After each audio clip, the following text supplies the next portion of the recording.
What's going on, everybody? It's Alfredo Brown with Footballguys, and I'm talking to you about some standout rookies that can help you win your fantasy league in 2022. Now, if you were one of the lucky fantasy managers that drafted Jamar Chase, Najee Harris, Jalen Waddle, any of those guys, you absolutely saw major results from them in year one. I'm pretty sure you probably went home with the fantasy championship. But in 2022, we're taking a look at some guys that may help you win that trophy yet again. Let's take a look. Perfect. All right, so the 5 rookies that can help you win your league this year. Let's start out with number 1, the guy I think has the highest ceiling, and it's going to be Drake London, wide receiver for the Atlanta Falcons.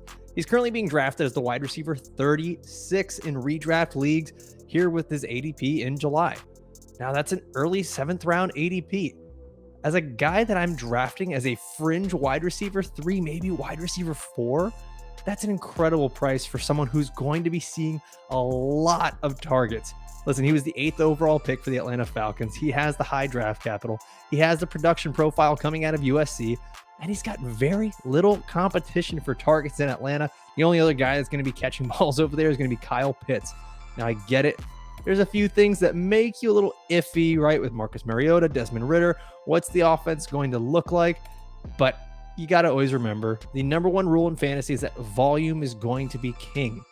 More often than not, I'd like to bet on talent and volume coming together to help a rookie be productive in year one. We saw, even with a rough offense for the Miami Dolphins, Jalen Waddle was boosted by that volume with Tua Tagovailoa, and I think we could see the same for Drake London. Best case scenario for him, I see him going well over 120 targets and being a top 10 wide receiver in 2022. Now let's take a look at the next player. Number 2 is going to be Ken Walker, the 3rd running back for the Seattle Seahawks. He's being drafted right now as the running back 31 with an ADP of going in the late 8th round. Now, ADP stands for average draft position, and honestly, when you're looking at these rookies, you want to find someone that's going to absolutely smash that average draft position. Someone who could give you that value back 2- and 3-fold. Ken Walker is one of those guys. Okay, he was drafted in the NFL draft as the 41st overall pick, so the team actually has quite a bit invested in him, okay? He's not just some other guy that's going to be a nice handcuff to Rashad Penny. Speaking of Rashad Penny, he started just 6 games in 4 years. We really can't rely on Rashad Penny to stay healthy and produce. He's a walking soft tissue injury. Now, you never hope for injury, nor do you ever expect injury. But I think at this point, considering the situation with Chris Carson, considering the history of Rashad Penny, and considering the draft capital and talent of Ken Walker, I would not be surprised if a few weeks in, mid-season, whatever we want to call it, Ken Walker has completely taken over the Seattle backfield.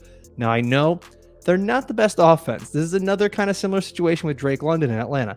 They're not going to be the best offense, but they are a run-first team. This is another opportunity where talent and volume should meet each other and be able to help you in 2022. Best case scenario for him, I think he's going to be able to reach that top 12 running back status if everything goes right. Now, the next rookie I'm going to take a look at here is Skyy Moore, wide receiver for the Kansas City Chiefs. Now, Skyy Moore is being drafted as the wide receiver 46, which is early in the 9th round. Once again, we're looking at players that have a really low cost, but potentially really high floor. At wide receiver 46, you're drafting him as a wide receiver 4, and he has the expectation of playing with Patrick Mahomes that he may actually reach wide receiver 2 status pretty easily, considering that the Chiefs have lost Tyreek Hill. They spent the 54th overall pick on Skyy Moore. Not only did they lose Tyreek Hill, but they lost some other role-playing wide receivers as well when you're looking at Demarcus Robinson, Byron Pringle. Now, I know they went out and they signed a couple of guys, Juju Smith-Schuster, Marquez Valdez-Scantling, but none of them really scream number 1 receiver. Skyy Moore has a really good opportunity here to not only be the number 1 receiver there, but receive that target volume because of his skill set, okay? He can be used a lot on potential screenplays, same way Tyreek Hill was used. Now, Skyy Moore is no slouch in the athleticism department. He ran a 4.41, and he led the FBS last season in broken tackles. So he's a prime candidate to catch volume screens and take them to the house. This is a guy that he could well outperform his wide receiver 46 ADP for you. And I think if all goes well Best case scenario for him, he's a top 18 wide receiver in 2022. Now, the next player I'm going to take a look at is Jalen Tolbert, wide receiver for the Dallas Cowboys. He's being drafted as the wide receiver 68, which puts him in the middle of the 13th round. At this point, we're just taking late flyers on players.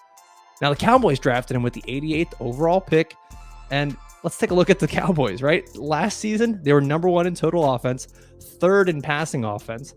Now, what makes Jalen Tolbert such a good get for this team or for you as a fantasy manager? Well, 1, he is a deep threat. 2, he's quite talented. And 3, once again, talent meeting opportunity. There's going to be volume to be had there. Amari Cooper is gone. Amari Cooper is now in Cleveland, no longer part of the Dallas Cowboys. And Michael Gallup is returning from an ACL injury where he may miss 6 to 10 weeks of the season. You might not even see Michael Gallup playing for quite a while. Now, if Jalen Tolbert can come in, step in, and take over that production, Jalen Tolbert is absolutely going to smash his current ADP of wide receiver 68. Now, if all goes well, best case scenario, I think he could be a top 30 wide receiver on a very good offense. Now, the last player I'm going to take a look at here is Tyrion Davis-Price, TDP, running back for the San Francisco 49ers. Now, he's currently being drafted as the running back 50, and that ADP is starting to creep up. That still puts him early in the 14th round. For most of you doing your redraft leagues, that's maybe the second to last round. So you've got really no cost associated here with him. He was the 93rd overall pick by the San Francisco 49ers, and the Niners are famous for having that great outside zone run scheme where running backs have been really successful for fantasy. Now, what makes TDP such a valuable player for the Niners is the difference between him and Elijah Mitchell. He's 220 pounds, downhill running back that can bring power, and he has 4.4 speed. We saw that at the NFL Combine and at LSU. Now, the problem with Elijah Mitchell is I love his talent. Don't get me wrong, but he's 200 pounds. He dealt with 5 different injuries last year. He played in just 11 games and started just 10. The Niners, they've had 5 different leading rushers over the last 5 seasons. Tyrion Davis-Price is pretty much free. If we're betting that the Niners are going to have a 6th different leading rusher in the 6th straight season, I'd be betting that it's Tyrion Davis-Price. Now, there are some people that are maybe saying, ugh, I remember Trey Sermon last year. That was very different. 1, I didn't really believe in Trey Sermon's talent. 2, he was going as the RB25, going ahead of guys like Leonard Fournette, James Conner, and that obviously did not work out well. Tyrion Davis-Price is free in your drafts. He's absolutely worth the risk because even if he busts, you're just going to be able to drop him as a last round pick anyways.